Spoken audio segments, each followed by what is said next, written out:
La bodega de Contecón, todas las cargas que ustedes importan desde China, ellos tienen como obligación paletizar la carga. Si ustedes, por ejemplo, digamos, traen algo de China y solo les envían cajas, Contecón les va a dar paletizado.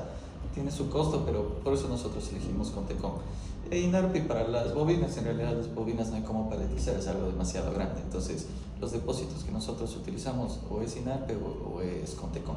Depende mucho, por ejemplo, de la naviera. Actualmente, para tema de fibra óptica, nosotros utilizamos el Incoterm SIF. Para todo utilizamos SIF. Y, por ejemplo, para las cargas pequeñas que ven adentro, nosotros utilizamos Xwork.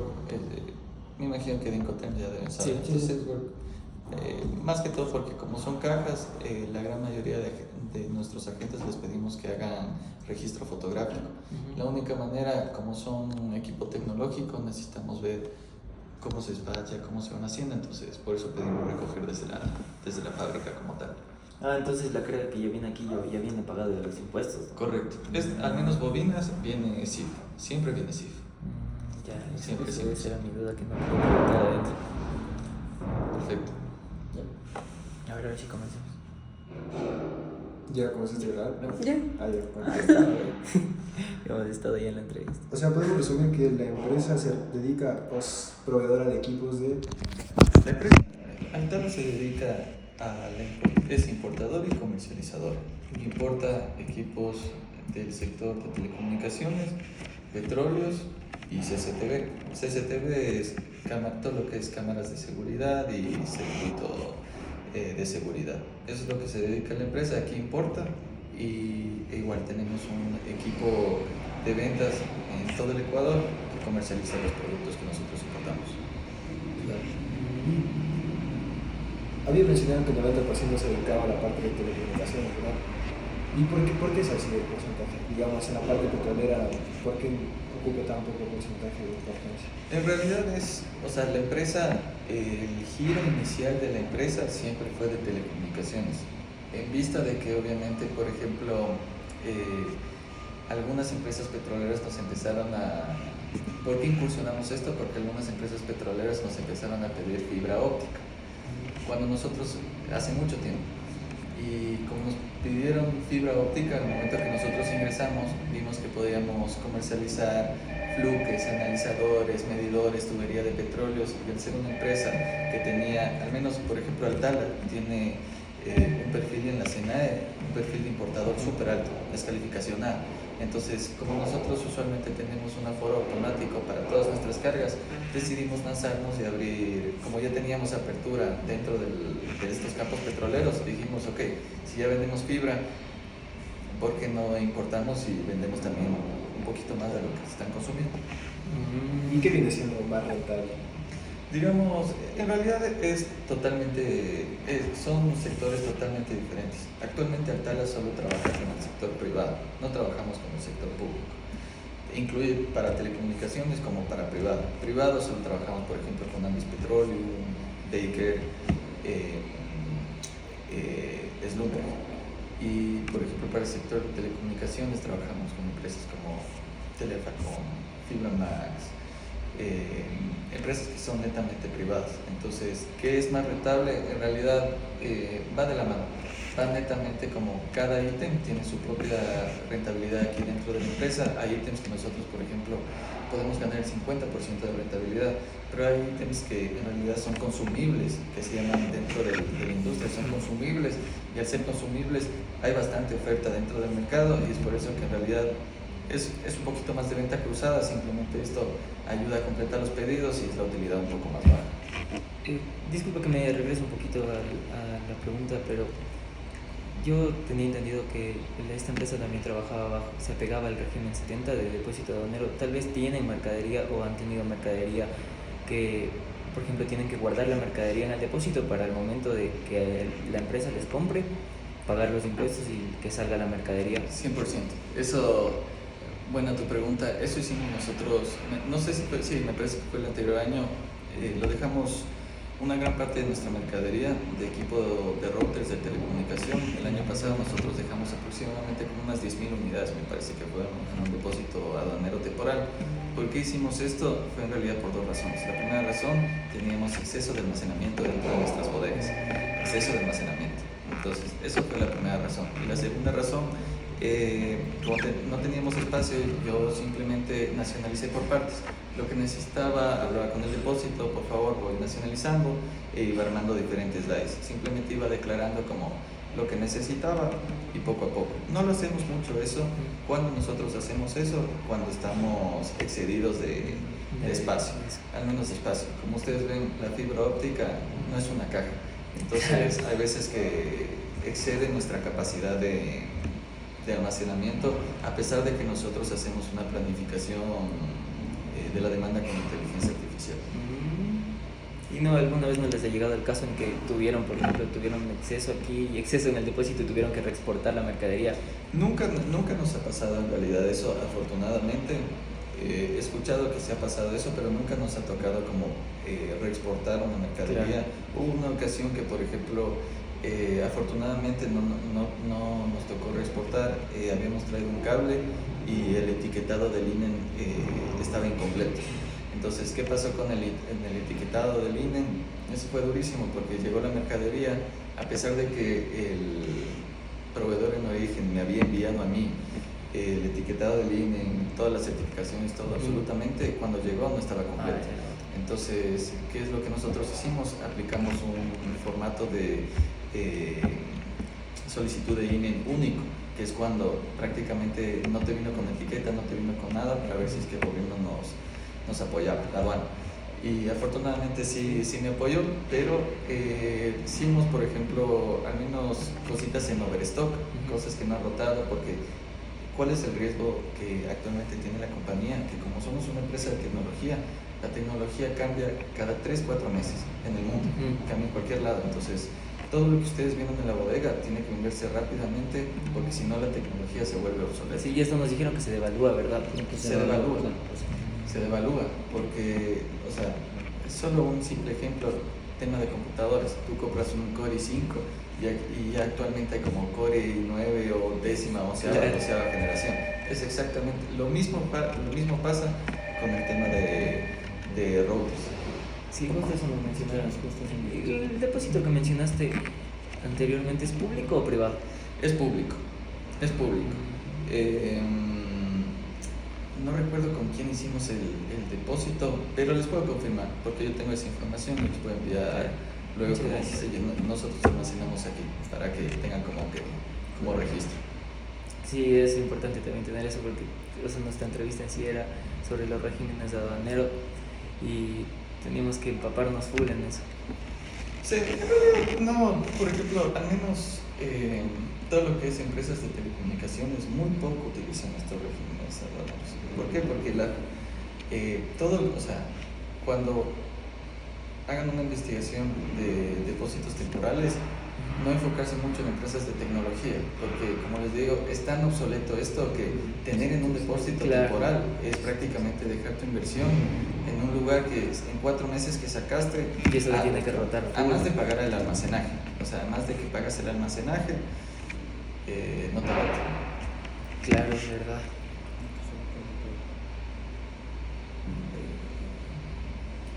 Sí. ¿Cuántas importaciones promedio mensualmente vienen acá? La gran mayoría se puede decir el 80% de nuestras cargas, nosotros manejamos cargas LCL.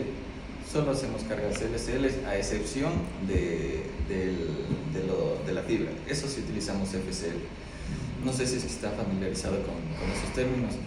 LCL es prácticamente que tú cotizas el espacio en el buque. Eso es LCL. Y FCL es Full Container Loading, es que cargas absolutamente todo el contenedor. Entonces nosotros, para todo lo que es fibra, obviamente no vamos a cotizar solo un espacio en el buque, sino que, como ustedes vieron, contratamos todo el contenedor. Entonces ¿cuántos más o menos hacemos? Aproximadamente nosotros tenemos unos 3 FCLs, o sea, unos 3 contenedores completos cada 2 semanas. Cada 2 semanas. Y en el tema de LCL, en realidad semanal. Todas las semanas me llegan como cajas, me llegan cosas. Entonces, al menos el área logística, mi equipo, es un trabajo duro. Es un trabajo duro porque siempre se tiene carga. Siempre tienen que estar aquí los muchachos de la logística. Siempre tienen que estar aquí los muchachos. Ahorita en realidad están 3, son 5. Sino que, por ejemplo, los otros chicos están a esta hora, como ya son 6 de la tarde, están haciendo ruta. Entonces van a dejar lo que se despachó a hacer mi entrega, van a dejar a las cooperativas, todo lo que es chiquito. Claro. Es un poquito. Igual, por ejemplo, hablando un poquito del depósito temporal, cuando nosotros sacamos nuestra mercadería del depósito temporal, por todo lo que está pasando en el Ecuador, todas las cargas que ustedes ven, igual les puedo pasar un poquito de fotos, siempre sacamos con custodia armada, siempre mandamos custodia armada, candado satelital y seguro interno. ¿Por qué? Hemos tenido, en lo que va a estar en 15 años, hemos tenido 2 robos, los cuales no ha pasado a mayores, pero por suerte toda la carga que nosotros traemos siempre traemos con custodia armada, con candado satelital y con seguro interno. Más que todo por lo que las vías están full inseguras en el país. Las vías son demasiadas inseguras, sobre todo en el bypass de Quevedo. En el bypass. En el bypass de Quevedo es como que lo más duro que pasa. Eso usualmente es como los momentos que tenemos que estar pendientes. Como llevamos con custodia armada, siempre, toda la noche nos van avisando a través de mensajes, además, como, mira, vamos viendo, la persona que va como controlando y verificando esto es justamente Emilio. Entonces se va verificando, va conversando con ellos, oye, ¿dónde estás? ¿Por dónde estás? Y esas cosas. Y por ejemplo, esa es la mayor dificultad en el proceso de la salida del puerto hasta llegar acá, o existe algo más difícil? Bueno, en realidad, en estos años, yo aproximadamente voy 6 años en la compañía, importando todos estos materiales. Hay dificultades en todos los procesos. Primero desde la SENAE. ¿Qué es lo que pasa con la SENAE? Hay veces que te clasifican en una partida arancelaria que, claro, tú les dices, mira, este ítem pertenece a esta partida arancelaria. Por ejemplo, el tema de fibra óptica es parte de la partida arancelaria del 8544. Eso aplica para cables de fibra óptica. ¿Qué es lo que pasa? Hay veces que aforadores de la SENAE no tienen mucho conocimiento porque hay tantos ítems que se importan en Ecuador que es imposible que se Justo sepan. pasa en esas clases recién. O sea, es imposible que se sepan toda la teoría de la merciología de las partidas aduaneras. Es imposible. Ninguna persona que yo conozco, al menos aquí en Ecuador, es imposible que una persona sepa de todas las partidas. Es por eso que hay aplicaciones como, no sé si han escuchado Pudeleco. Pudeleco es un programa que te ayuda a clasificar las partidas. Hasta una inteligencia artificial vi que ya había salido para las merciologías. Entonces, ¿qué es lo que pasa? ¿Cuáles son algunas dificultades que existen actualmente? Un poco de freno en cuanto a la SENAE, porque te pueden, digamos, piensan ellos que no es una partida arancelaria, te piden aforo físico. Una vez que no les convence, te piden aforo físico intrusivo. Entonces, luego que vas a un aforo físico intrusivo, recién aproximadamente, nosotros tuvimos un problema con una tubería de petróleos que la SENAE nos dejó aproximadamente entre 6 y 7 meses parada la mercadería ahí, porque había discrepancia en el tema de, para nosotros era una partida y nosotros alegábamos con pruebas científicas, con cartas de los proveedores, absolutamente, pero actualmente la SENAE está saturada de trabajo, entonces te abrieron el caso y hasta que vuelvan a revisarlo pasan muchos días. Es que deben también tener muchos casos en la cola. Demasiados casos en la cola. Eso en el tema, digamos, administrativo. Y en el tema, digamos, de factores exteriores, obviamente la delincuencia. Más o menos contratar una custodia armada cuesta $500. Entonces, solo que cubre a un contenedor cuesta $500. Más un candado satelital, otros $100, son $600. Más el seguro interno es el 0.28% del valor cifra. Entonces, no sé, que sean unos $500 más, si es un valor como que un poquito fuerte, como $700, $750, que directamente absorbe la mercadería. Claro. Si fuera un país seguro, no tendríamos que utilizar esto y la mercadería llegaría con menos de $750 y más barato. Claro, pero lo bueno es que les tuvieron esa retención de la mercadería en un producto de petróleo que no se devalúa mucho tal vez, porque imagínate que te pasaba esto en la mercadería de ahora que tiene que rotarse en menos de 4 meses. Correcto. Por suerte me pasó, digamos, en una tubería de petróleos que por lo menos pudo absorber un poco el precio, porque si me hubiera pasado en routers en 6 meses, tal vez esos routers serían impagables. Claro. Tendríamos que liquidar o hacer algún tipo de situación. ¿Y alguna vez no te ha pasado eso? Afortunadamente no, afortunadamente no. Eso digamos como que es un resumen de las cosas grandes que nosotros hacemos, pero por ejemplo sí traemos un montón de mercadería con régimen consumo y régimen courier, sí traemos nosotros también. Cuando son pedidos pequeños, Un poco más pequeños. poquitos más pequeños, mandamos como courier cuando son cablecitos pequeños, todo eso. Utilizamos un montón de HL y UPS, actualmente vamos trabajando 15 años con ellos, somos partners Gold de ellos, nos conocen de toda la vida. Y para régimen consumo también utilizamos para cargas que son emergentes, sí pueden ser un poquito pesadas, pero cuando toca pagar y se necesita un tiempo de entrega y cuando supera sobre todo los $5,000. ¿Y alguna vez han ocupado un depósito aduanero privado? ¿O cuál es la diferencia entre el privado y el público? No hemos utilizado en realidad la única ocasión que nosotros utilizamos, que fue justamente esta que les comenté, fue por un tema más como de exceso de mercadería. De entre privado y público, netamente la diferencia va desde la seguridad que te ofrece un depósito privado. Obviamente los costos son totalmente diferentes, no es lo mismo que el privado que el público. El privado tienes cosas buenas como te dan turnos, el otro tienes que a través de una plataforma y esas cosas. Entonces, Buenas tardes. ¿Matriz? sí, matrimonio. Entonces, es un poquito, digamos, del depósito temporal. Actualmente, ¿y cómo se están viendo en este momento este tema del depósito temporal? Justo estamos acabando esas clases. No, o sea, creo que la última parte de nuestro semestre se trata de regímenes aduaneros. Tenemos que investigar bastante sobre todo de los regímenes. Sí, mi recomendación sería últimamente, o sea, ¿qué es lo que pasa? Ya no es tan común, al menos por ejemplo en estas empresas de tecnología no es tan común porque o pasa obsoleta la mercadería o ya vienes con una planificación.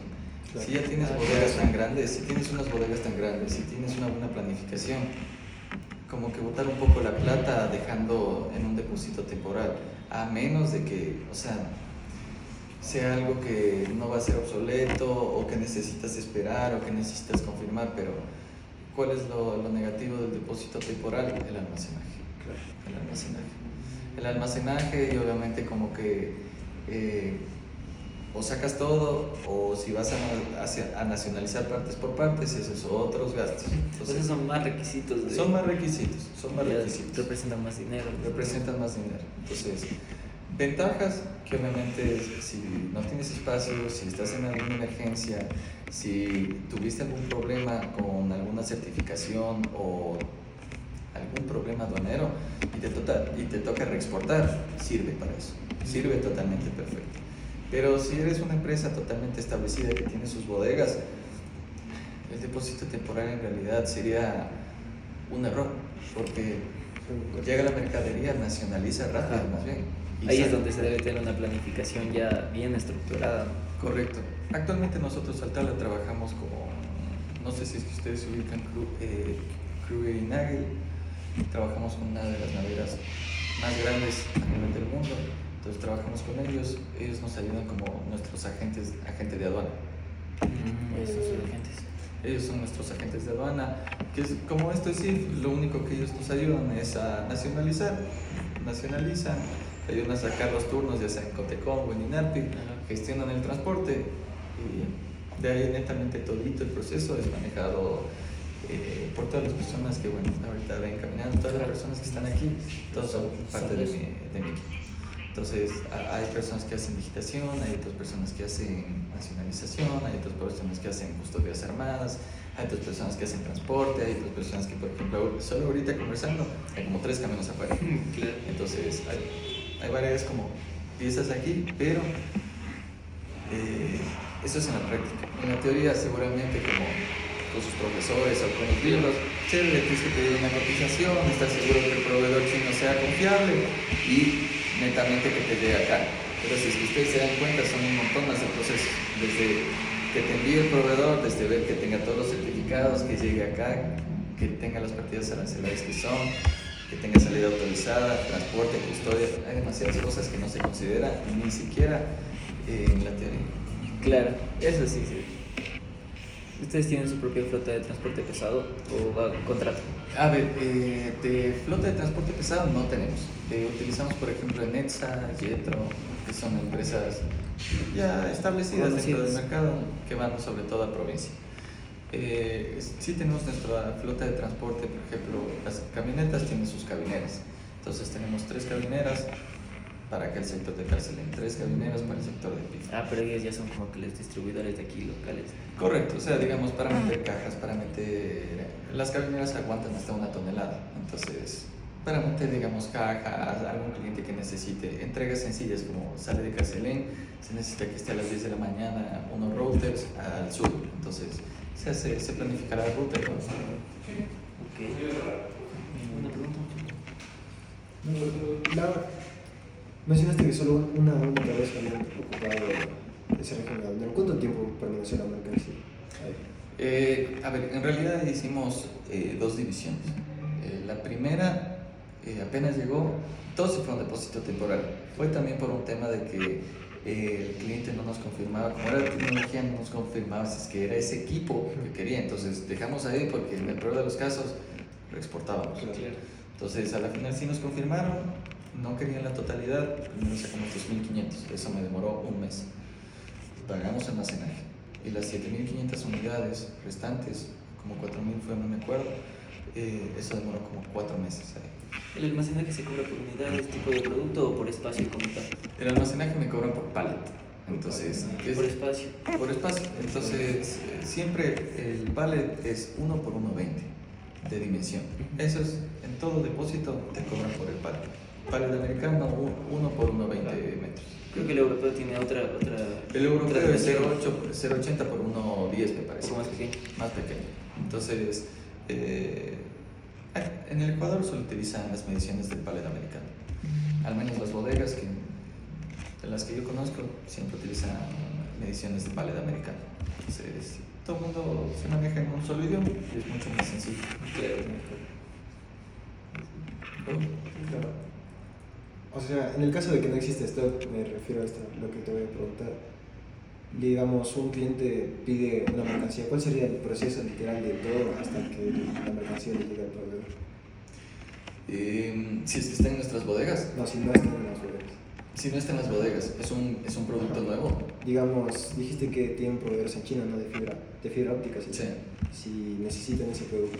A ver, como también tenemos, por supuesto, un departamento de ventas, tenemos una fuerza de ventas, ellos canalizan el requerimiento, nos envían a nosotros, como el departamento de compras, necesito esto. Hacemos nuestras averiguaciones con los proveedores en China. Hay proveedores que, por ejemplo, tienen ítems ya establecidos totalmente y tenemos proveedores que también nos ayudan a hacer desarrollos. Entonces también la empresa da como este desarrollo de productos. Entonces hacemos la cotización, extendemos a los clientes una cotización, este es tu precio final con tiempo de entrega. Hacemos un contrato formal, una vez que ya tenemos los contratos, yo realizo el pago internacional, afinamos todo lo que es el tema de cláusulas, tiempo de entrega, fotografías, material, todo lo que es información técnica. Está todo sellado, check. Usualmente todo lo que es tecnología demora entre 30 a 40 días en la producción, todo, lo que sea. 30 a 40 días demora en China en producir. Por ejemplo, para acogerme al régimen del depósito aduanero, ¿qué requisitos nomás debo cumplir? A ver, se necesita obviamente la factura, se necesita la declaración, hacer una declaración anticipada. ¿La declaración la normal o la simplificada? La normal. O sea, declaración simplificada en realidad, o sea, tú ves la das en ¿qué puedes ver?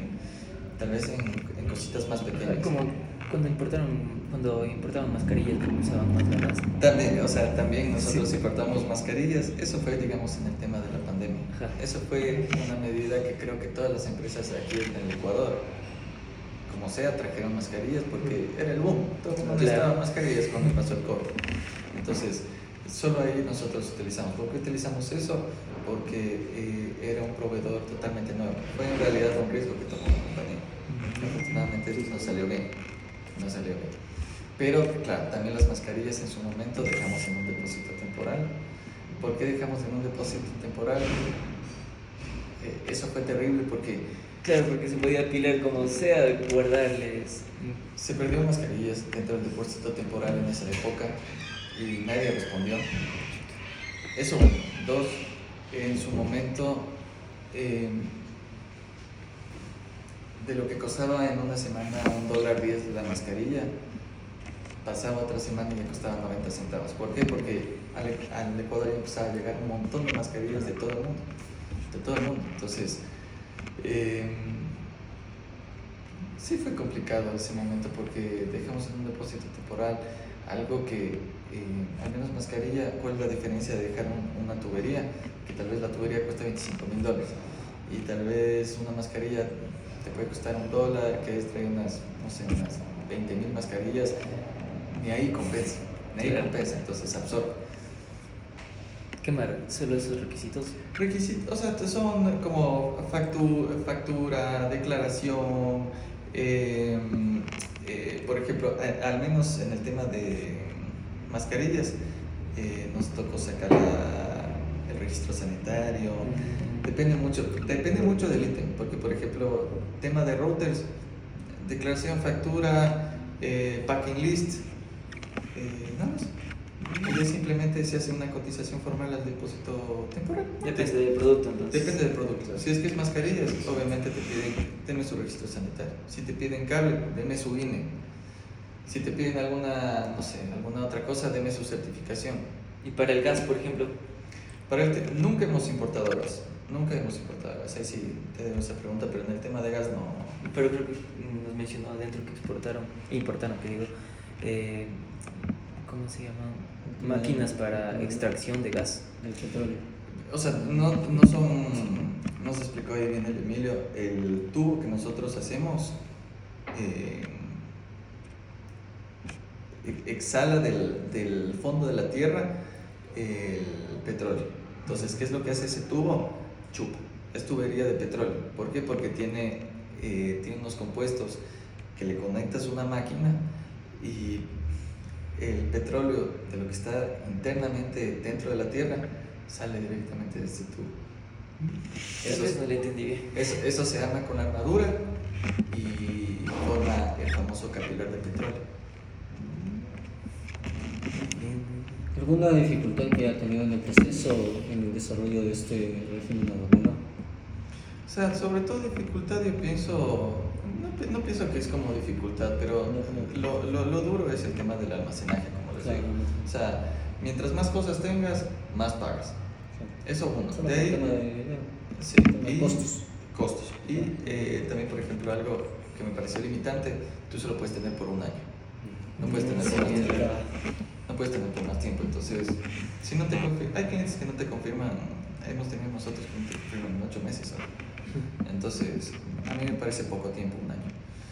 Eso veo como un limitante que deberían extender. Deberían, por lo menos, no sé, ok, un año, hagamos por último una revalidación. Porque, ¿qué es lo que pasa? Tienes un año y ya no puedes volver a meter la misma mercadería. O sea, pasaría a hacer importación al consumo o destruirle por último de los casos. O destruyes o nacionalizas. Eso ¿Cómo es?